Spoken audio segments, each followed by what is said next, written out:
Operation کتنے ہفتوں میں ہو جانا چاہیے؟ بہت عام پوچھے جانے والا سوال.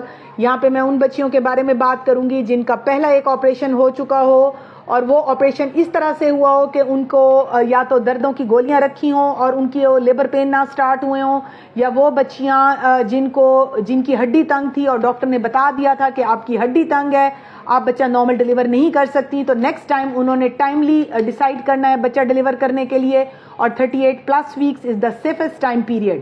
وہ بچیاں جن کے دوسرا، تیسرا یا چوتھا سیزیرین ہو رہا ہو، عام طور پہ ہم ان کو 36 ہفتے اور 37 ہفتوں پہ بھی ڈیلیور کرتے ہیں.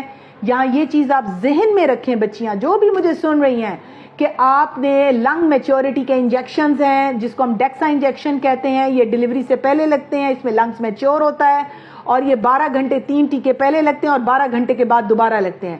سیفسٹ ٹائم پیریڈ از 38+ ویکس، لیکن 36 اور 37 ہفتوں پر بھی ہم بڑے آپریشن کو کرتے ہیں. اس کا ٹرائل ضرور لیں.